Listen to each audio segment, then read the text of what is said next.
Hello, and welcome to the Scriptures Are Real podcast. This is the podcast where we talk about things in the Scriptures that have made them real to us so we can draw more power out of them because we need all the help we can get.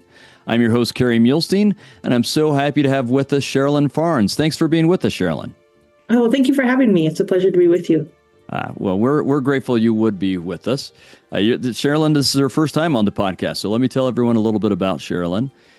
She used to be on the Joseph Smith Papers Project, if I understand correctly. You tell me when I get this wrong, Sherilyn, but used to be on the Joseph Smith Papers Project, and then went and got her PhD in historical studies, I think especially in women and their place in early history of this country and the church.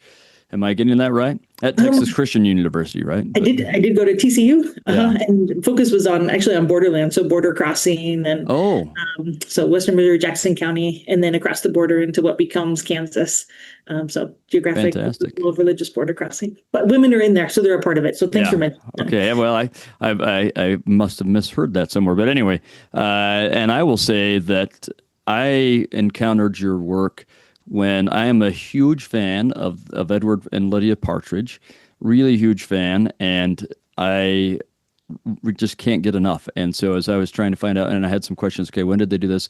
And one of the most valuable resources I found was a dissertation, and it happens to be your dissertation, and on the Partridge family. So we'll let you talk about that. And now, I think for 2 months now, you've been an assistant professor, or a full-time faculty member in the Department of Church History and Doctrine in the same college I'm in here at BYU. And I think that as of when we're recording, this first day of class is tomorrow. Mm-hmm, it is. Yeah. So welcome. Thank you. Thank you. I'm so looking forward to it. Well, what else should we know about you? And correct what I got wrong. I wrote my master's thesis on Edward Partridge, and then it's a master's thesis. Okay, sorry. Yeah, no, you're good. And because I love studying them so much, and then studied Edward Partridge and then his wife and then his daughters, and loved the writings of his daughters, Eliza and Emily, I thought I want to understand the culture that they stepped into in Jackson County. So that's how I ended up with my dissertation on Western Missouri. But outside of that, I love playing pickleball. I love spending time with my family. I love being in the mountains. I actually laugh that a good portion of my dissertation was written up the canyons here in Utah, because I just take my laptop, take a camp chair, and just go sit up there in the mountains and work on my dissertation. So I love in Utah, and I'm thrilled to be assistant professor. Nice. That's where this book here, let's talk about the Book of Abraham. I wrote most of that up the canyon that's just right up from my house. So yeah, it's a nice way to go. Mm-hmm. Mm-hmm. By the way, can I just say I love that series, the Let's Talk About series. It is phenomenal. So thank you for your part in contributing to it.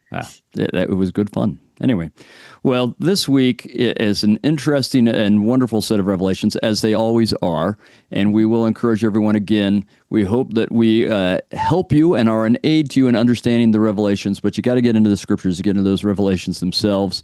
That's where the secret sauce is, and then we're just a little side dish. But we hope you'll get in there. But it's a fantastic set of revelations, but so much of this is also set around the history of what's been going on in Missouri. And we've been talking about that a little bit, but in many ways working up to this day, where we will talk about the bubbling over. Right? We've talked about the dedication of the land of Zion and the Partridges finding out, oh, surprise, you're going to stay here. And I've heard you quote letters from Edward Partridge that he wrote home to the folks in Painesville, and hopefully we can do that today or whatever you haven't planned. But we've set the scene a little bit. We've talked about the difficulty. Some people come and consecrate well. Some people don't consecrate. Some people come and take advantage of the system. Some people are kind of outside of the system, and all of those difficulties.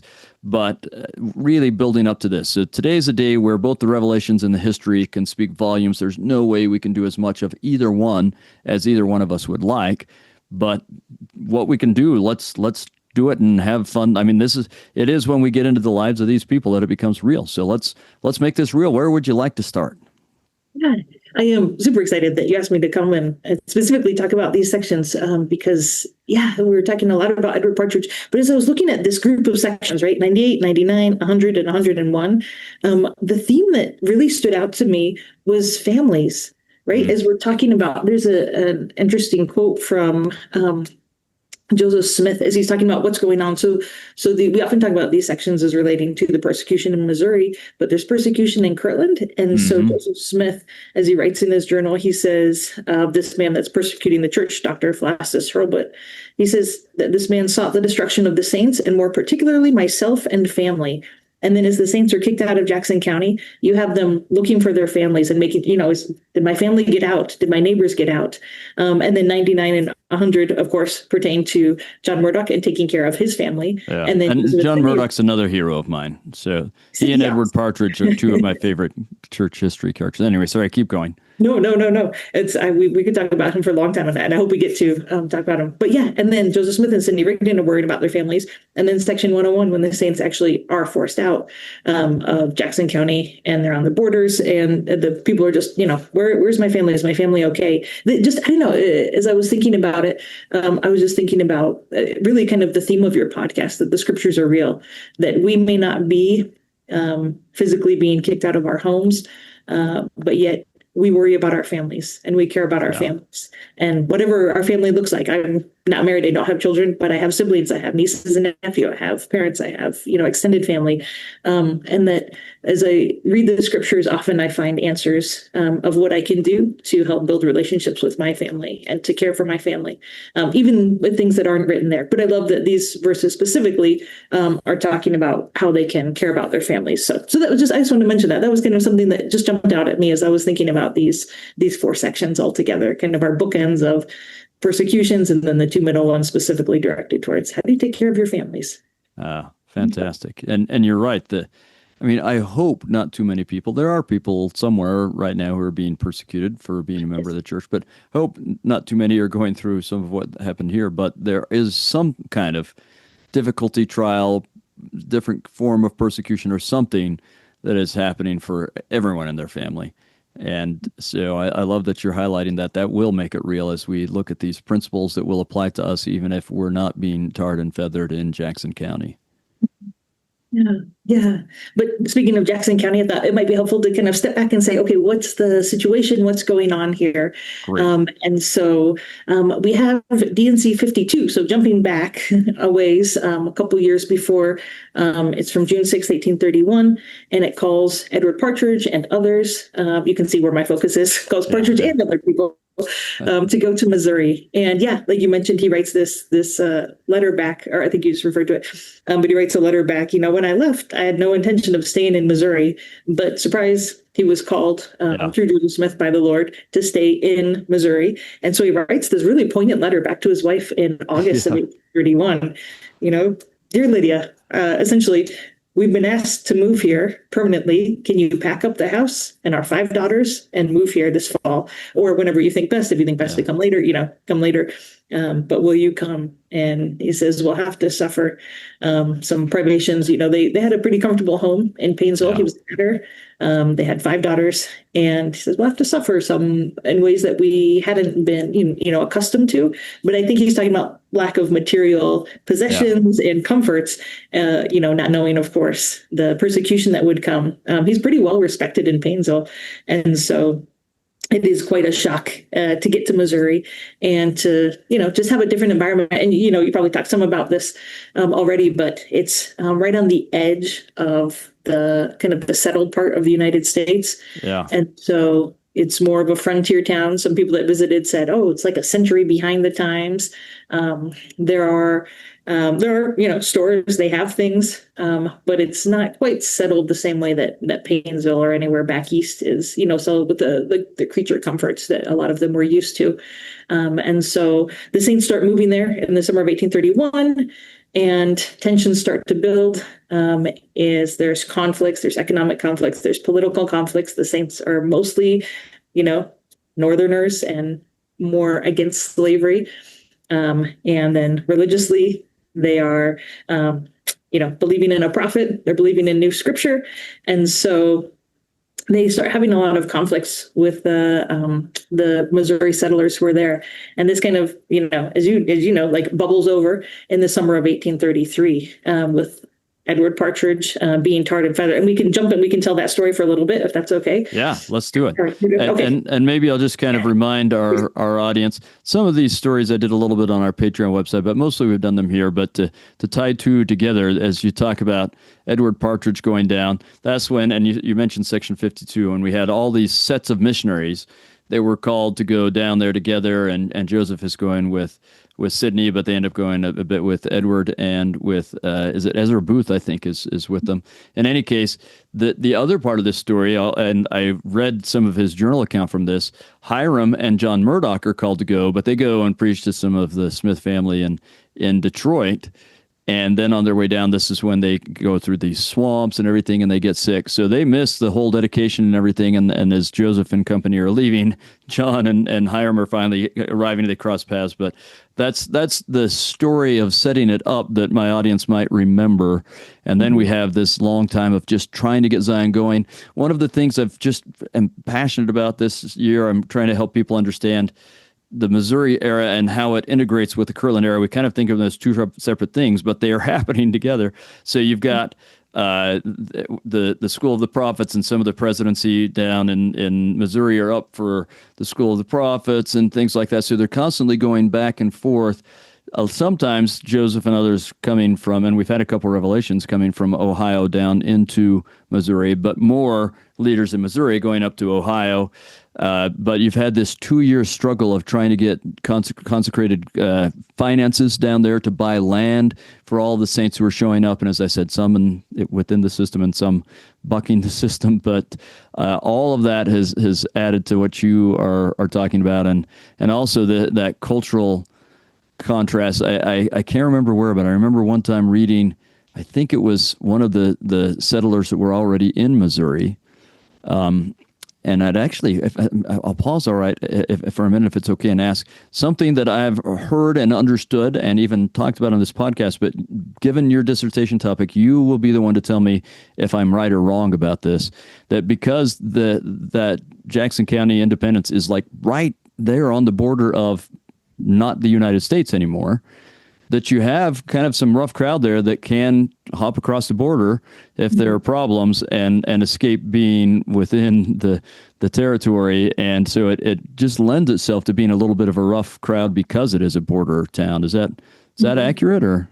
Yes. Yeah. So technically the U.S. has purchased it about 30 years earlier with the Louisiana Purchase, but you're exactly right in that people would cross the border because what's just to the west of Independence in Jackson County is American Indian Reserves was there at the time, and the rules are completely different. And so, yeah, if the federal agents come to town, then there was a contingent. We have, I think, I haven't looked it up recently, but I think that's a Protestant missionary in 1832 or so that writes that comment that he says that those people, will then slip across the border if they're trying to avoid the law and then wait till the law leaves and then come back into independence. So, yeah, it's considered much rougher. The descriptions at the time period describe, gambling and swearing and prostitution and drinking and all sorts of things, horse racing, cockfighting, especially on Sundays. They're like, this is what these people do. I mean, there's good, church abiding or church going people as well, but it is very much a frontier town in the way we usually use that word. It's kind of the Wild West of their day. Yes. The first county clerk, I believe it is, he actually came from just the neighboring county when Jackson County is just barely formed, 1825, 1826. So a few years earlier, the first county, I think is the county clerk, he actually resigns his position in disgust because of the low moral character of the people of this county. He's like, I can't work with this. And just says, no, I'm not going to work with this, and just leaves, which is fascinating that just one county over. But I think I'm glad you bring up that point because they're just on the border. And I have this memory of reading an account from one of the settlers that was already there that says that you couldn't find two cultural classes more different from each other and less suited to living with each other. Am I remembering something accurate here? Or? Yes, yeah, I believe it's one of the McCoys that says that they're just so clashing. Alex Baugh, who's our phenomenal Missouri best expert on Missouri, says they're like oil and water. It's just. other intersections, yes. Does Lydia Partridge make friends? And, one of her daughters writes, oh, she made friends and her friend gave her a bonnet that she wore. And, there's exchanges and commercial exchanges. Yeah, Edward seems to get along with the Flournoys fine and so on, but yeah. But that is, and I may be jumping ahead, but I think that's one of the things that makes the violence so heart-wrenching is there are enough interactions that when Partridge is tarred and feathered, he makes a list of the men that did it to him and he names them. It's not just, oh, here's a group of men that just came after me and I don't know who they are.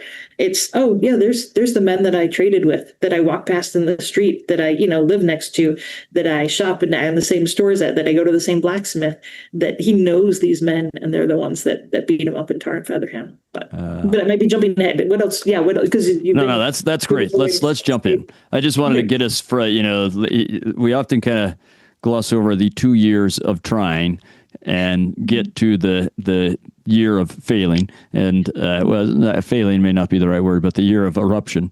But it's a slow build up to that eruption. So yeah, I once calculated the approximate number of saints who were there, and how many hours, how many days they've been there. That they probably spent like 1 million man hours of trying to build Zion, of putting in their farms and their and so they're trying, and it's interesting because Partridge does get a little bit frustrated because people do show up and they're not prepared and they don't come, by recommendation. He's like, please, let's do this in an orderly manner. Like, come if you have a recommendation from the bishop in Kirtland, New OK Whitney, but don't just show up and be like, I'm here, surprise, here, help take care of me. Because the revelation says that's how they're supposed to do it. It's by revelation they're supposed to do it that way. Yeah. Wow, 1 million man hours. If that doesn't make it real, when we talk about the loss of their farms and their homes and things like that, to think of 1 million hours of working lost, and all of the money that the saints all over the place have sacrificed so much to purchase all of that land, lost. It's devastating. Yeah, it is. It is just heartbreaking. And I think sometimes we gloss over. I was reading, it was Sister Camilla Iron Kimball's, either an autobiography or personal writings or something, but she tells a story about fleeing from her home. And they just made, it was like 100 quarts. I think I made a note of it somewhere, but 100 quarts, they just bottled 100 quarts. It was like blackberries or something.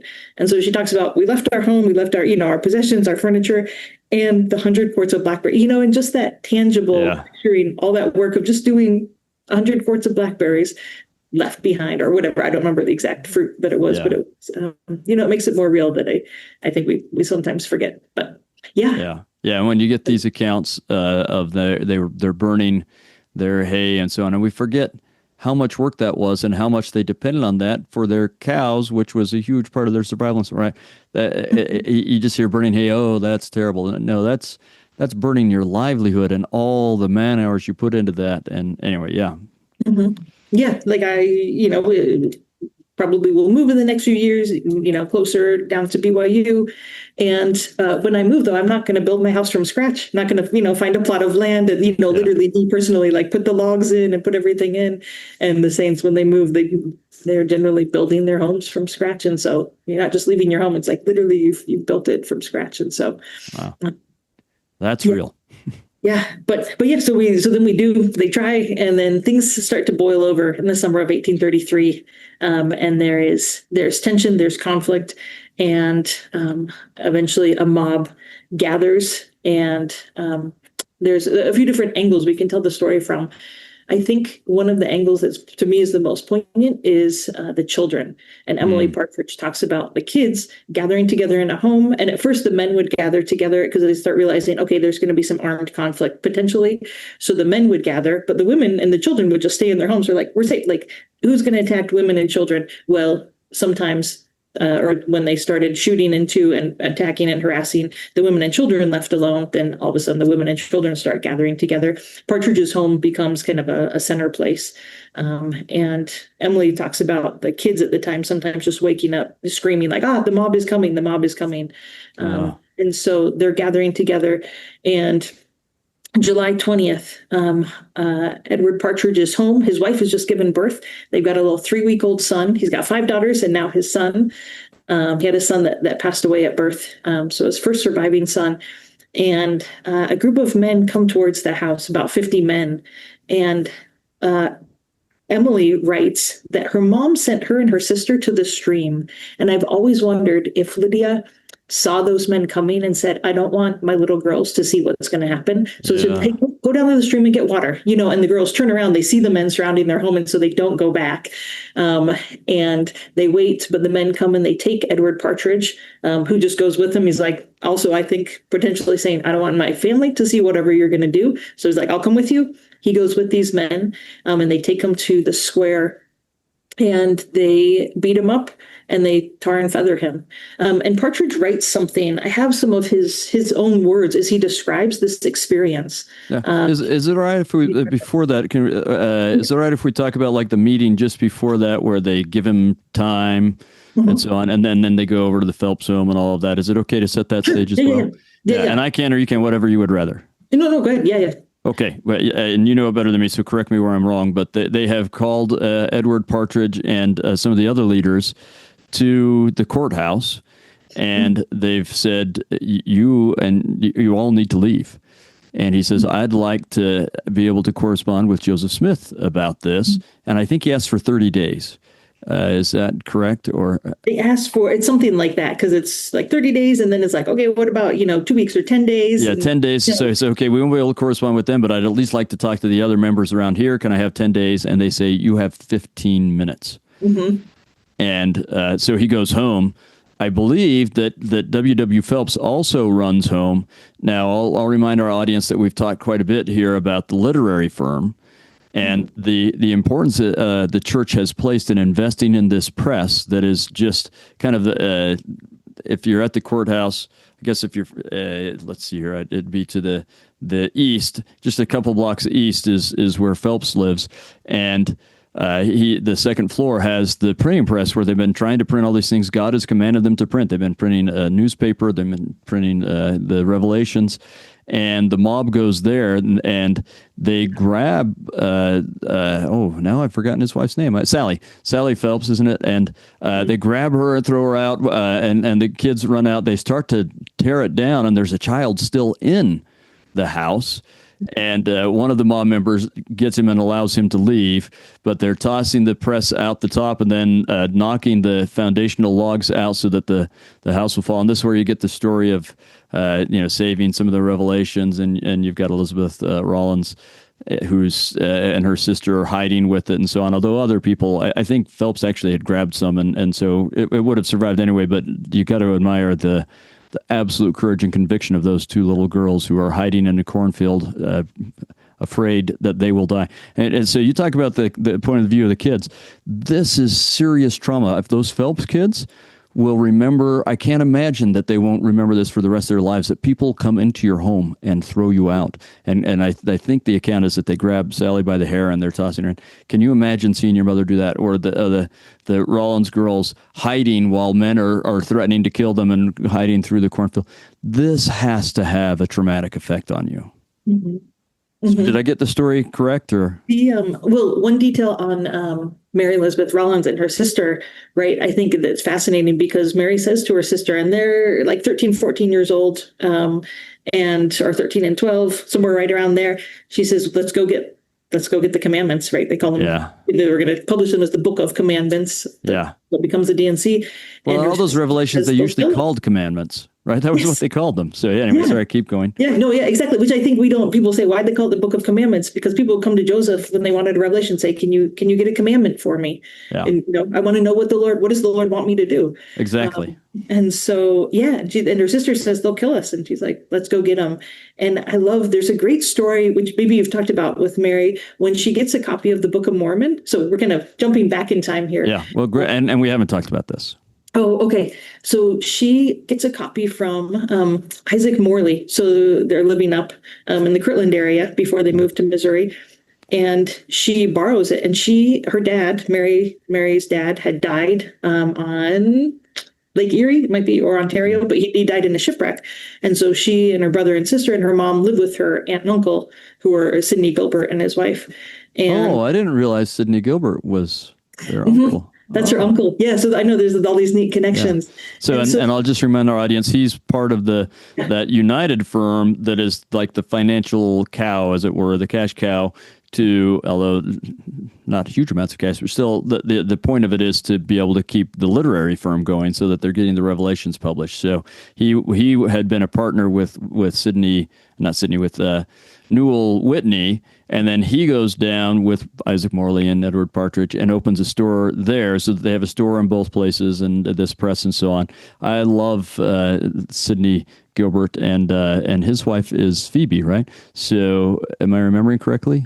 I wouldn't remember. I was going to say Elizabeth, but I don't know. Oh, I don't remember either. It may be, it's Sidney Rigdon's wife is Phoebe. So anyway, but anyway, I love that family, and I didn't know that the Rollins were part of that family. Fantastic. So I interrupted you, but just such a great family. Keep going. No, you're good. And it is fun. One of the things I think we forget about early church history is how everybody's connected to everybody else like that. You're like, oh, wait, I know this story. No, this story. And they're connected. And everybody knows everybody. Mm-hmm. Yeah. And so Mary goes over and she borrows the copy of the Book of Mormon. And Isaac Morley says to her, I haven't even had a chance to read it myself. But you can take it if you bring it back before breakfast tomorrow morning. So she goes home and her aunt and uncle are like, what? How you could be so presumptuous as to borrow his book that he hasn't even read? And they stay up late reading it. She gets up early. She takes it back and hands it to Isaac Morley. And he says, well, you probably didn't have a chance to read much of it, did you? She says, oh, yeah, we read all of First Nephi. And he goes, oh, well, you probably don't really remember anything, do you? And she repeats First Nephi 1, verse 1, and then outlines the structure. And he just kind of looks at her and he says, child, I can wait. Take this book home and read it. And she just had a love for the scriptures from, when she first got the Book of Mormon. And so I think you see that as she comes and she looks at the Book of Commandments pages scattered about, that she says, those are the scriptures, those are sacred. And I'm going to, most of us will not run into, the street and grab pages of the commandments, but I think we show that we love them by how we treat them, right? What's that verse in D&C 18:1, that you rely upon?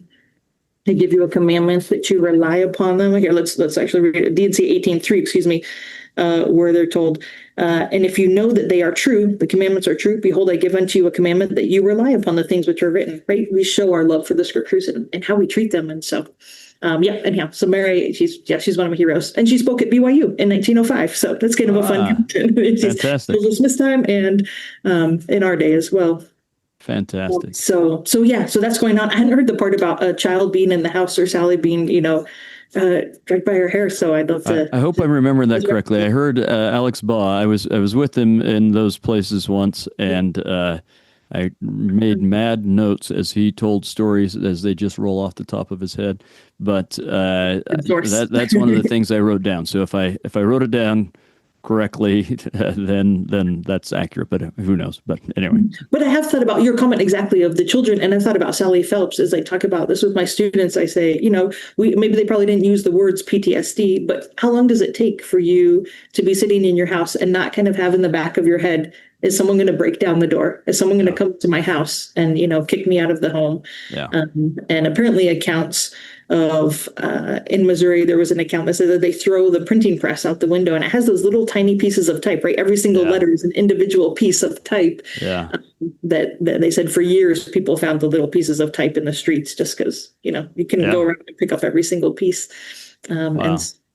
And so I don't want to beat this to death, but as you talk about PTSD, this is not just a one-time event. I am sure they had that fear for years, but it's not that many years before they're kicked out again, and then not that many years before they're kicked out again. So that kind of thing really entrenches some traumatic responses in you. And I know the Savior heals them, and they have support of family and saints around them, and that really, really helps.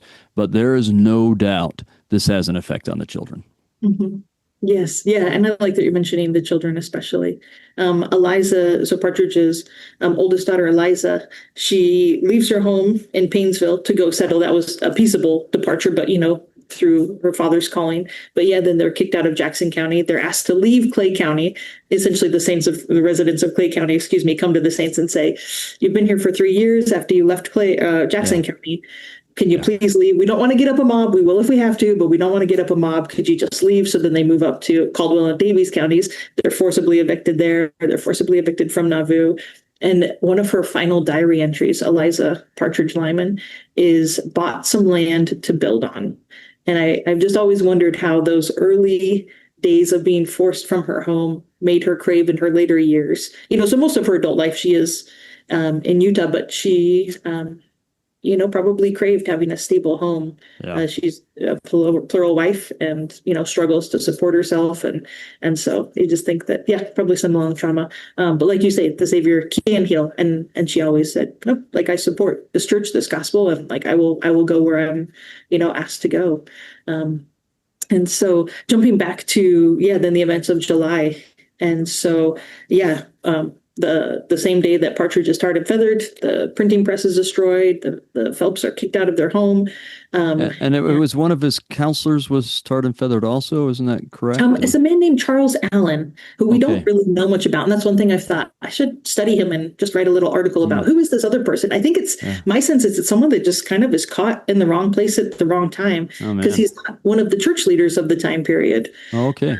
He's just there, and it's him and Partridge. Partridge's wife actually writes that a lot of the church leaders had gone into hiding, knowing things were kind of brewing. But she says, my husband refused to go into hiding. He's like, I'm innocent. I haven't done anything wrong. I refuse to run and hide. And so he's got and tarred and feathered. And I was going to read. He says, let me see if I can find here immediately, because he describes when the mob, here it is, says from his autobiographical writings, says, so the mob takes him about half a mile away to the courthouse, the public square in Independence. They take off his hat, his coat, and his vest. And they're starting to take more clothes off, but someone, he protests against being stripped of all of his clothes in the street. And someone says, let him leave on his shirt and his pants.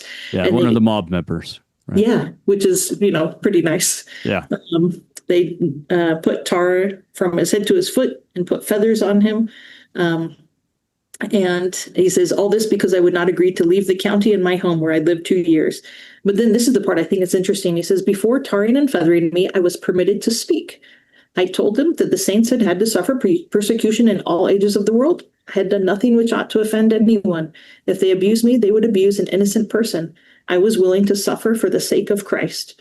But to leave the country, meaning that area of the country, I was not then willing to consent. He says, but by this time the multitude made so much noise that I could not be heard. Some were cursing and swearing, saying, call upon your Jesus.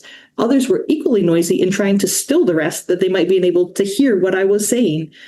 And then we know the end of the story is tarred and feathered, but he didn't know. And so until after he says, well, let me just read what he says. Until after I had spoken, I knew not what they intended to do with me, whether to kill me, to whip me, or what else I knew not. I bore my abuse with so much resignation and meekness that it appeared to astound the multitude, who permitted me to retire in silence, many looking very solemn, their sympathies having been touched as I thought. And as to myself, I was so filled with the Spirit and the love of God that I had no hatred towards my persecutors or anyone else. That's amazing. Isn't that? And that doesn't just come in a moment, right? I mean, the Lord can give you an overwhelming sense of love to people. But I believe that he was able to feel that way because of how he had lived his life up until that point. Yeah, I agree.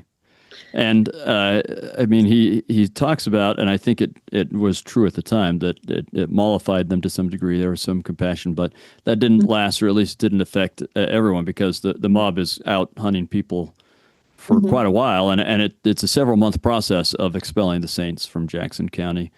One of the stories I always remember is that what we call the Colesville branch is a little to the west of there, and also the Whitmers, and Oliver Cowdery is with the Whitmers. He's married into the Whitmer family, and there's a time where Oliver and I think it's David go into hiding, and William McClellan also goes into hiding, and he finds them out there. William McClellan is always like, okay, I believe, okay, I'm not so sure. I believe, I'm not so sure, right? And he's in and out. And at this point, he finds them, and and he knows they're being chased. And at that point, Oliver and David are thinking, well, we're far enough out, maybe they won't get us, but they do end up expelling them. But he asks them, if I remember correctly, he says, I have never seen a vision like you two have seen. can you tell me, is it really true? And they both testify that they really had seen in vision what they had written that they had seen. And he says, that's enough for me, and sticks with them for a while. Yes. Yes. And if you have any moment in your life that is probably going to be the easiest and the most opportune to say, actually, I made it all up. I didn't see anything, that would be the moment. And yet they both say, no, it's true. It's all true. Everything we said is true. Yeah. And I think it's interesting. There's this another great quote from Partridge, and then we'll want to get into these revelations too. But I think this background helps us understand some of the verses in 98 that so Partridge is tarred and feathered and printing press destroyed July 20th.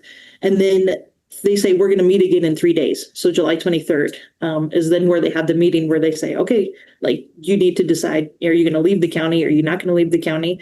But before that meeting, Partridge says, my life was threatened by one of the head men of the mob, saying if he lived till next Tuesday night, I should die. This was the day that was set for their next meeting. Tuesday came, and while I waited for the mob to come and take me, I had many disagreeable sensations running through my mind. What an understatement is that? They may come and kill me.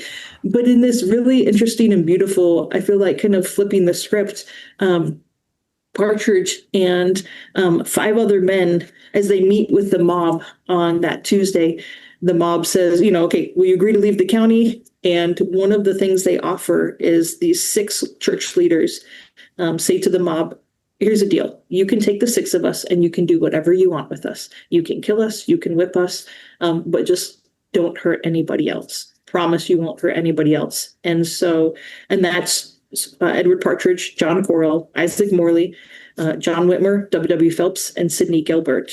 So that's like the bishop and his counselors, and the what they call the church leadership would become the stake leadership, basically. Right. So anyway, sorry, keep going. No, thank you. I had that thought. I was like, we should mention who these people are. Right. And I think that gives some context as we look in D&C 98, when these men say, I'll lay down my life.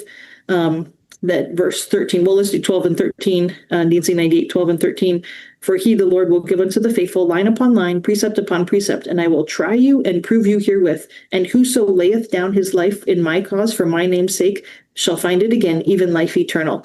And then 14 as well. Be not afraid of your enemies, for I have decreed in my heart, saith the Lord, that I will prove you in all things, whether you will abide in my covenant, even unto death, that you may be found worthy. Right. And so for me, having that background, this is one thing I love about the Doctrine and Covenants. And I love that I get to study it, because we never all of a sudden say, oh, guess what? We just found the autobiography of Nephi's wife, right? We now have more background, but we do have the background of the stories of what's going on in the Doctrine and Covenants. And that makes, for me, it makes those scriptures just come to life. It makes them real as I see, here's the stories of these early church members. Well, yeah, so we'll come back to that. But I think... Yeah, and when he says that you may be found worthy, these men you just mentioned were found worthy. How noble is that to say, take and do what to spare others? That is Christ-like by definition.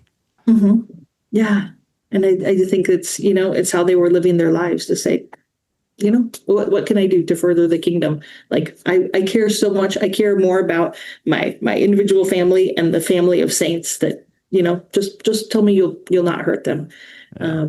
And they do agree, as I think we may have mentioned, that the saints say, okay, we'll agree to leave. Half of us will leave by January 1st next year, and half of us will leave by April 1st. But they hope that they'll be able to petition for government help and to be able to, not actually have to leave. And so that's kind of like this tenuous piece. Yeah. But Joseph Smith, so the interesting thing about this is D&C 98, right? Joseph may have heard some of what had gone on, but he wouldn't have heard everything. The seriousness of the situation wouldn't have been known to him except by revelation.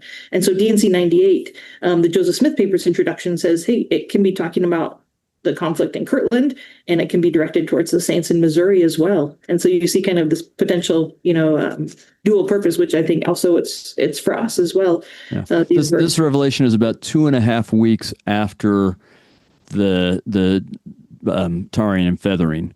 And there's no way you can get word back to Ohio in that amount. I mean, maybe if you've got a Pony Express kind of a thing, but typically it takes longer than that. So anyway, sorry, keep going. Yeah, no, thank you. I love this. I like the back and forth, bringing in, and I think, kind of as I think about DNC 98, I actually want to jump back briefly to DNC 97:21, because they're trying to build Zion, and the Lord describes Zion in DNC 97:21, where he says, "Therefore, verily, thus saith the Lord, let Zion rejoice, for this is Zion, the pure in heart. Therefore, let Zion rejoice, while all the wicked shall mourn." That they're trying to develop into Zion, and that's really what they're building. And I think sometimes we get put down in a situation, whether it's a family situation or a ward situation or a work situation or a neighborhood situation, and we say, "This is Zion. This is the best we can get," but really, we're building Zion. Zion will come only as we strive to build it, as we become a holy people, as we care for the poor and needy, that we eliminate poverty. And as we become, individually and then unitedly righteous. Elder Christopherson has a great talk in 2008 about becoming Zion. But I think that it's interesting as we think about the idea of there were, this is Zion, there were no poor among them. One of the definitions in the 1828 Webster's Dictionary of poor is of essentially, not just like not having money, but of little value or worthless. And I think that part of our ability to create Zion comes as we are able to overcome that and to not see anyone around us as, quote unquote, poor, but that we are able to see the value in all the people around us. And so that's something I've been thinking about lately as well. How do we build Zion? And I think an I think about it important part of because what we're going through in the scriptures right now is how do we build Zion? Sorry, keep going. Yeah, no. And I've been thinking about it because with the new semester starting, right, that's what my goal is in our class is like, our class, I hope we create a little microcosm of Zion. I hope you don't just come in and sit down on your phone and look at your phone and sit up and listen to class and then walk out. But I hope that you look around you and say, who are the people around me? How can I reach out to these people here in this class or whatever situation it may be in? Sister, now I'm blanking. Sister Craig, who talked about the story at General Conference about not looking at her phone in line and then talking to the man and saying, oh, you have a cat, and it was his birthday. And she said, because I just put my phone down and just was able to pay attention to the people around me. That's Zion right there in, Walmart or Costco or wherever she was. Yeah. And you're absolutely right. And that's what it should be. When we are pure in heart, we see people as children of God, and thus none of them are poor in the sense you were talking about, right? They're not worthless.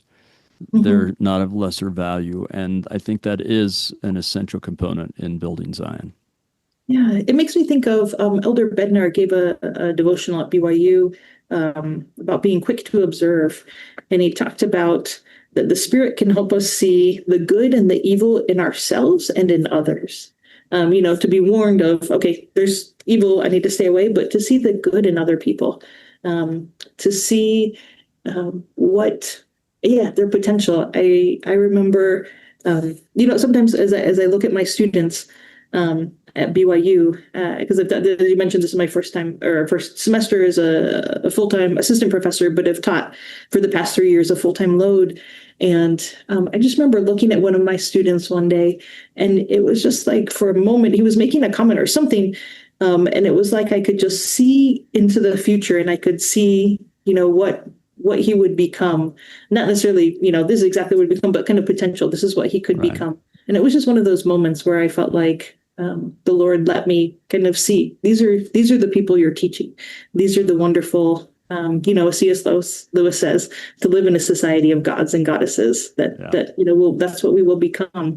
And that's what the Lord, I feel like, is trying to teach them in these sections where they've just, had these terrible experiences. Later on, Partridge says, there's a letter. Let me see if I can just grab that letter. When he writes after the Saints do eventually get kicked out in October, November of that year, Partridge writes a letter to Joseph, and he says, I hope ere this, I hope before this, there may have been a comforting word from the Lord through you. But be this as it may, I'm anxious to hear from you, right? They want that comforting word. And you see that in DNC 98, where the Lord says, verily I say unto you, my friends, fear not. Let your hearts be comforted. Yea, rejoice evermore, and in everything give thanks.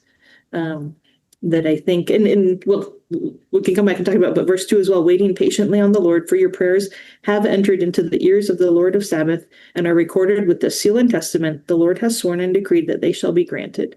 Right? That sometimes we want our answers right now. We want our prayers like answered and problem solved immediately, but sometimes we just need that reassurance that the Lord has heard us and that he's aware of us. And there are so many interesting things in that. Maybe I'll just touch on one just there in verse 2. But first of all, I want to set the stage in the way that you're talking about. This is a section that we should all read whenever there is a difficulty, a trial or something. Again, we may not be getting tarred and feathered. We may not be getting kicked out of our homes and having to go live on the frozen ground with no covering, or some people are living on, they dig little holes or, into the hillside to live in, and some in old barns. I think Edward Partridge lives in an old barn and so on. But yes. We may not have that happening, but we have stuff happening.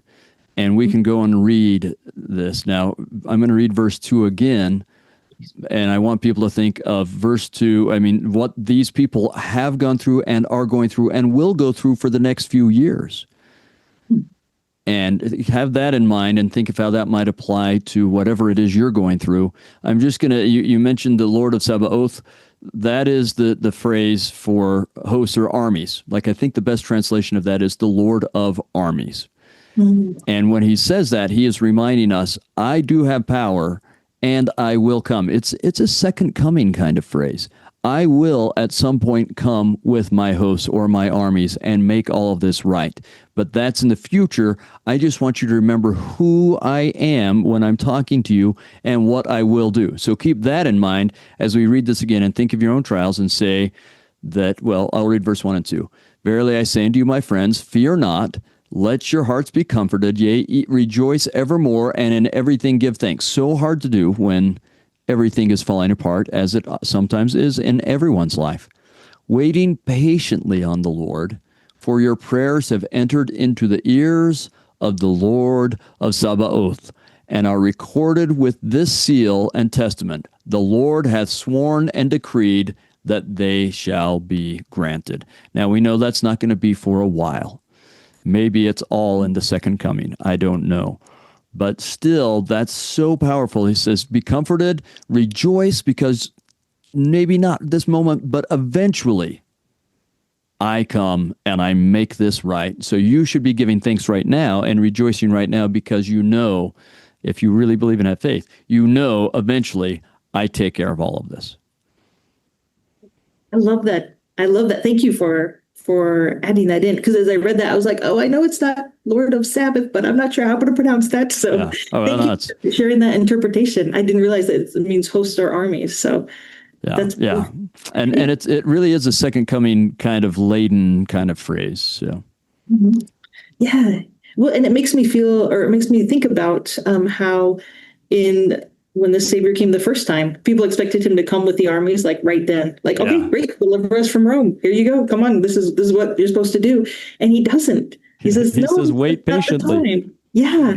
But sometimes we think like, okay, come deliver me right now from my trials. And yet he says, no, like everything will come.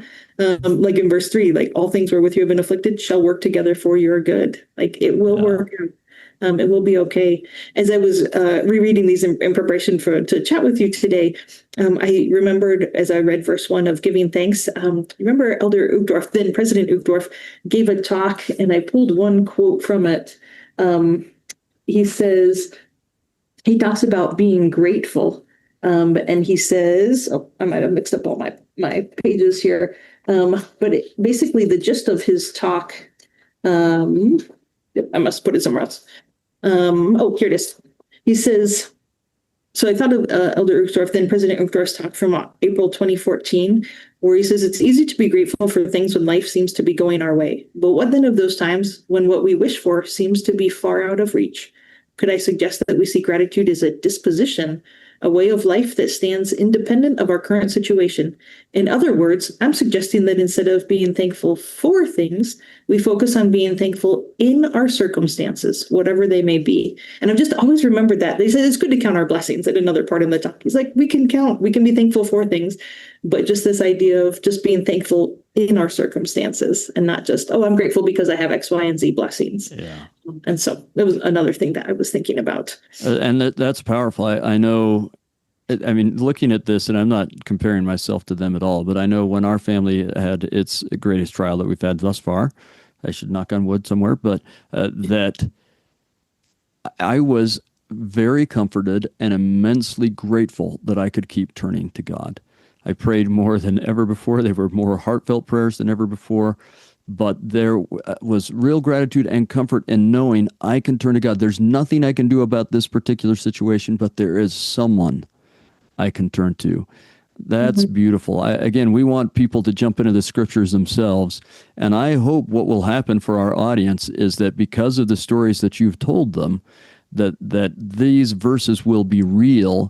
And again, there was persecution to Kirtland, and God's probably speaking to both groups.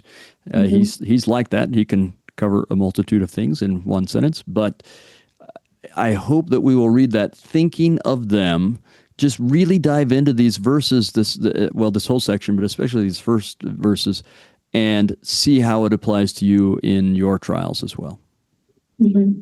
Yeah. It makes me think, I spoke to a big group in the Smithfield house about, I don't know, 17 years ago or something. I was pretty nervous. It was by far the biggest group I'd ever spoken to. It was part of a state conference. And I had a brother that was at BYU, and he said, I'll come. He wasn't in my stake, but he said, I'll come. I'll just come and be there, just kind of cheering for you reverently. Yeah. And I just remember sitting there and thinking, I just want to know that my brother is here. And then that gives me, comfort, like, okay, my brother is here. And it just made me think about our Savior, of just how knowing, okay, our brother is here and that he's watching out for us. That sometimes we don't need him to solve, sometimes we want him to solve it, but sometimes it's not that we need him to solve the problem, but we just want to know that he's there, to know that, like in verse 2, our prayers have entered into his ears, that he sees us, that he hears us. And and that's what I think he's doing here is, or one of the many things, like you say, he can do a lot with a few words in scripture, that he's saying, I see you, I hear you, I love you, and I've got this. It's okay. Yeah. The timing may not be what they were hoping for, but he does got this. Let's see. There's so many things. I was like, how are we doing on time? There's so many things we could talk about. Yeah, well, we have a little bit more. Maybe I'll just, while you're collecting and figuring out where you want to go next, maybe I'll just let my audience know the plans for. We always do a little bit of bonus material on our Patreon website, and I'm going to actually talk about how this Missouri era forms Orrin Porter Rockwell. Everyone loves to know Orrin Porter Rockwell stories, and what we're talking about this era is kind of what makes. I mean, he already had some dispositions, and we can talk about that, but this is what makes Orrin Porter. It makes Port. Right. And so we'll talk about that. And then on our little daily thoughts we do on our Patreon website, this will be my second week of going through. I was just reminded of this as we were talking about Lord of Sabaoth. I've been going through some stuff I learned as I was preparing an Education Week series of lectures on the Second Coming and how to be prepared for the trials of the Second Coming. This will be the second week where each day I'll have a thought from what I learned as I went through that intensive study. So everyone can look forward to that on the Patreon website. Go to tsar.website, TSAR for the Scriptures Are Real website. Anyway, hopefully that allowed you to gather your thoughts and we can keep going. Yeah, well, a few different thoughts kind of popped up into my mind, and this is something I think you could comment on better. But I think interesting to share the verse 18, where the Lord says, "Let not your hearts be troubled, for in my Father's house are many mansions, and I have prepared a place for you. And where my Father and I am, there you shall be also."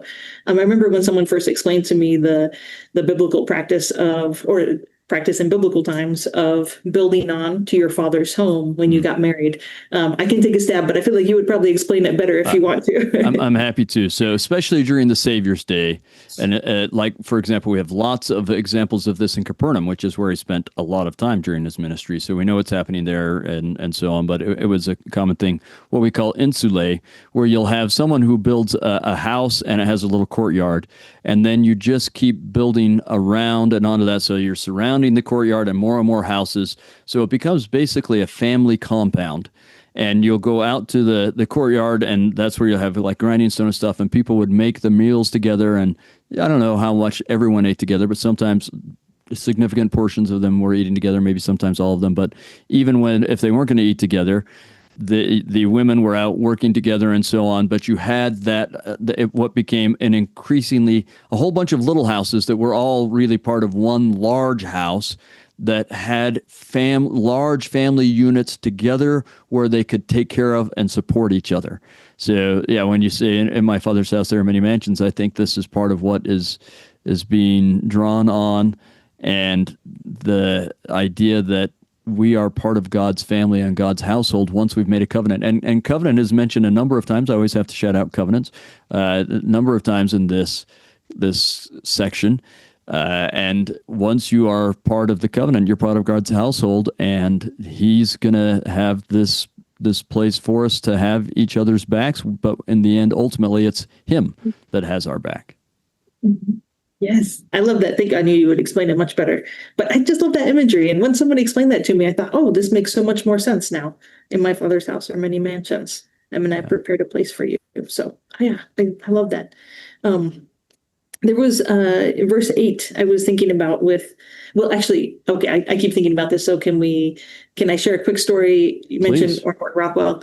There's just a funny story as they're crossing the plains in 1847. This comes from Mark Saker's book, Hearken, O You People, which is the historical background and setting of Joseph Smith's Ohio Revelations. And it's kind of in a footnote tucked away. But it's from, I believe, the journal of a man named Horace Eldridge. He gets woken up. The night guard comes to him, and it's Warren Porter Rockwell and one of the Johnson brothers. I always forget if it's Luke or Lyman. I think it's Luke. But they come and wake him up, and they say, hey, there's a mule choking. We can hear a choking mule somewhere here in camp. We can't find it. Like, will you help us? Like, trying to figure out how we can help this poor choking mule. So they start looking around, and they realize it's actually not a choking mule. It's Bishop Newell K. Whitney snoring. He sounds like a choking mule. That's so funny. And it says there's this line in his journal. It's like, it turned out to be, Bishop Newell K. Whitney snoring somewhat to the annoyance of some of the camp. No harm done, but ended in a little sport. So I just wondered, did I like throw water on him or what? But I think about this, and this one thing I love about studying the Doctrine and Covenants is we can hear kind of some of the backstory. Like, we never know, like, the Nephi snore? I don't know, but we can hear stories about church, and to make it real, I picture a family pulling up, and they pull up their wagon, and the wife looks over and she's like, oh, honey, like, you park next to the Whitneys. He snores really loud. I don't want to park next to the Whitneys. And the husband's like, well, we can't move. Like, where do you park? Like, it'll be rude to them. She's like, I just really wanted to get a good night's rest tonight. Like, this is real life. It's like the Lord is taking these real situations and saying, okay, I see who you're working with, and like, we're gonna help you. We're gonna get you. That's great. And I'm sure Port did not let that go without some kind of something going on. Right? So, I can imagine. I know, like, ended in a little sport. But that's for me though. That's the real life. That's the where the rubber meets the road as we take these revelations that the Lord has given, and we say, okay, what am I willing to do? And Partridge. So this summer, after he's tarred and feathered, like a month later, he writes a letter back to his friends in Painesville. And he says, among other things, I am willing to spend and be spent in the cause of our blessed master. He says, yep, this is what happened to me. But I'll do whatever the Lord asks of me. And just keeps going. It's his, I think it's in his patriarchal blessing or his blessing or his daughter's description, one of those two, I'm forgetting which, but says you'll serve in this office until really you have the desire to resign from it, just because it will be so hard. But he just keeps going as bishop until he passes away in Nauvoo. Yeah. And really he passed away because he's worn himself out. I really think if you want to describe someone who wears themselves out in the service of the Lord, it's Edward Partridge. Mm-hmm. He Yes. Yeah. Just his whole life is, what can I do to serve? There was another quote I wanted to share from him as they come. Well, I don't know. Would you want to jump and talk a little bit about 99 and 100? Do you want to jump to 101? Well, maybe let's just do one more verse in 98 if it's okay. And then if we get to the others, great. If not, that's okay as well. But I just want to read verse 12. For he will give you, well, let's do 11 and 12 because 12 makes more sense in light of 11. And I give unto you a commandment that ye shall forsake all evil and cleave unto all good. Oh, isn't that good advice, right? Deny yourself of all ungodliness is another way of saying that. Or Isaiah says, cease to do evil, learn to do well. And then he says, though your sins be as scarlet. That's the next thing he says. So all sorts of ways God says this, but forsake all evil and cleave unto all good, that ye shall live by every word which proceedeth forth out of the mouth of God. For he will give unto the faithful line upon line, precept upon precept, and I will try you and prove you herewith. And whoso layeth down his life in my cause for my name's sake shall find it again, even life eternal. I wasn't planning on reading that last verse, but as I saw that verse and remembered it, and we just were talking about Bishop Partridge, I mean, wow, this applies to him, but I hope it can apply to all of us. But this idea that God gives us things to do. He's going to give them inspiration, right? That's every word that proceeds forth from the mouth of God. They'll get inspiration from the prophet, but also personal inspiration. And God is giving them a little bit, and if they keep doing it, then he'll give them more. And while that's wonderful, it will also be God trying and proving us. And so it doesn't mean that when we follow inspiration, everything's going to be easy or dandy or perfect.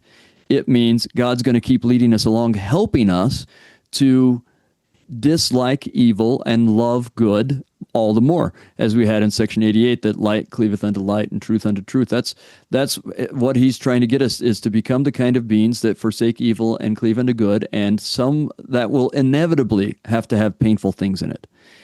And he's just proving to see if we will do it.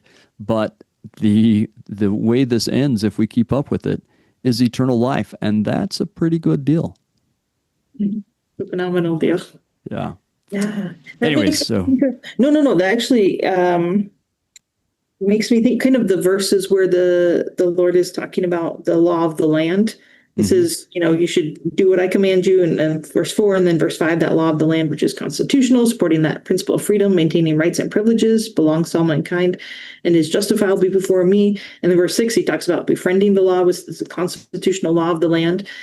He does encourage them to say, okay, they seek redress. Joseph says, seek redress. There's in fact a whole book, right, of the redress petitions, which, and later as well, dealing with the expulsion from Missouri, but where people try and use the government and established rules to help them. Partridge actually brings charges against the people that beat him up and tar and feather him, and he wins the case, and he's awarded damages of 1 cent. So it's kind of like the judge is like, I can't really rule against you, but I'm going to kind of, it's like a slap in the face. It's like, really? I can actually give you anything. As I mentioned, it is, and it's sobering because he has this big long list of all the men that he knows personally that are the ones that did it to him. And I've got to imagine, okay, so they lived there. So that's July 20th. And then it's the end of October, beginning of November when they do leave, when the mob kind of rises again and then forces the saints literally from the county. They're supposed to have until January 1st and April 1st to leave. But when the mob members get word that they're trying to seek redress, that they're getting lawyers, they're going to try and fight back legally, they just drive them from the county. But what were the interactions like, for all of August and September and October? As Partridge is like, well, I need to go to the blacksmith. And it's like, oh, yeah, I'm not saying specifically, but, there were people that he interacts with, and he knows they were there. They know they were there. They may know that he knows that they were there. And yet, how are these interactions? I don't know, but just they're living in that same society for the next few months. But Partridge writes in a letter in November, if we are delivered and permitted to return to our homes, it must be by the interposition of God, for we can see no prospect of help from the government. Like they were trying. But then he says, I'm of the opinion that unless God works for his people and displays his power in some way or another, we cannot return to the land again. That the saints, I just kind of see the echo of, as the people are writing to Joseph Smith, because as you pointed out, right, Joseph is in Kirtland, they're in Missouri, and the only way Joseph knows what's happening, in addition to direct revelation from the Lord is through letters or people coming and visiting. And so you see kind of those echoes of these revelations where the Lord says, like, I will take care of things in my time. And the saints in Missouri saying, okay, that's really, I think, the only way it's going to happen, because there's no way for us to make it back otherwise. And they never do in their lifetimes make it back to their lands in Jackson County. Yeah. But a good number remain faithful. Amazing. Yeah. Well, we'll probably have to start to wrap up. I mean, there are so many other stories and so many other amazing revelations that are a part of this, and we can't do them all. The John Murdock as we said, is another hero, and we'll see if I have time to do a second bonus material where I talk about John Murdock, because I just love that guy and all he goes through. This is the John Murdock, not only that was part of the mission that we talked about, but whose wife died at the same time that the Smith twins died, and then they bring in his children, and Joseph and Emma are taking care of them, and one of them dies when Joseph is tarred and feathered, or shortly thereafter, and so on. John, the baby. Anyway, it's fantastic stories that we're not going to get to, but we'll give you a last few minutes to wrap up in any way you'd like to. Sure thing. Well, can I add one thing on John Murdock? Please. And then I'll wrap up. One thing I think is really poignant. We talk about, his wife passes away, and then Joseph and Emma adopt the twins. He actually loses two more wives. Yes. His next wife dies, and he remarries like 5 years later, and she dies the next year, and then he remarries the next year, and she dies like 7 years later. Yeah. That he just so much loss in his little girl, Phoebe. He's promised that your children will be protected. He gets it to Missouri, and then his daughter is fine, and then she dies shortly thereafter. Let's see. And I guess we could also say that that's part of, with these other revelations, that's part of your theme of family that you were talking about, that God keeps giving them instructions about their family and taking care of their family as you go on your mission after you've made sure your family's okay. Because he doesn't have anyone to take care of his children, and the mission he'd already gone on, he gets back and finds that his children aren't okay, and some of them have been taken away anyway, down to Missouri and so on. So there's sacrifice, and God's also saying, I'm mindful of your family. So I think that ties into your theme as well, and we'll ask our audience to just look for that as you study these sections. Mm-hmm. Yeah, good thoughts. Yeah, I like that. I like that a lot. I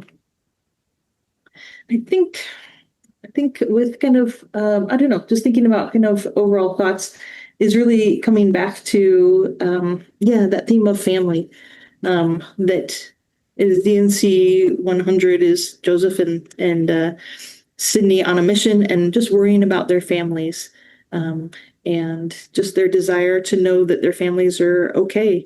And I just love that the Lord cares enough about us to reassure us. He could have said, hey, don't worry about it. Like, I'm taking care of it. I'm not going to tell you anything. But he gives them the reassurance in verse 1 of section 100. And we can end with that. It says, verily, thus saith the Lord unto you, my friends, Sydney and Joseph, your families are what?